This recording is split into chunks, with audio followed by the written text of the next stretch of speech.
In my family lore is the story of a breakfast at my grandparents' idyllic farmhouse in Middle Tennessee. My grandmother made a full breakfast every day of her life. Eggs, sausage, biscuits, and gravy, all preceded by the first course of hot oatmeal.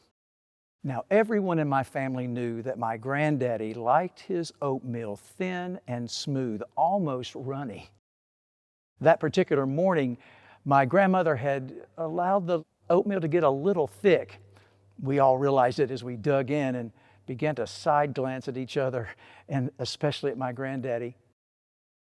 To our surprise, he was heartily digging into his bowl, not even looking up. When everybody finished, there was a hushed silence as the bowls were gathered. Then, in his usual soft-spoken, man of few words sort of way, my granddaddy said, "I believe that's the best thick I ever had."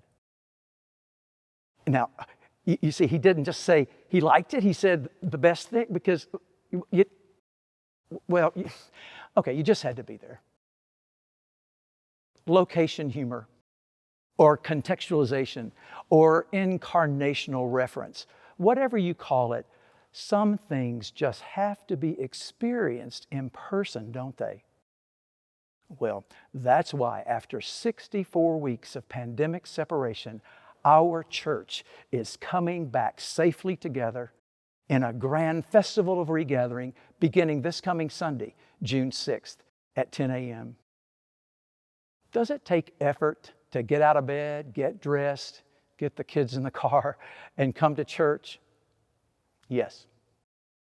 Would it be easier just to sleep in or stay in your pajamas and worship online from your comfy couch with a warm mug of coffee? Maybe.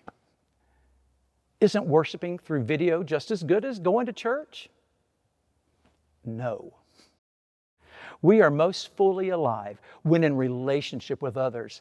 And so worship is at its best when done with friends who know each other, who have common experience, who are working for a better world, who genuinely love one another. While virtual worship can have meaning, it is not the same as connecting with God and with one another in the flesh, in common, sacred space.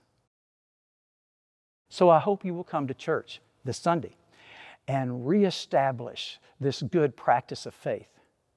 I would hate for you to feel left out when over the summer a friend might say to you, "Gosh, last Sunday at church, the joy of everybody singing, the love as we passed the peace, the story in the sermon that put a lump in everyone's throat, and then the song at the end, wow, it was just, well, you just had to be there."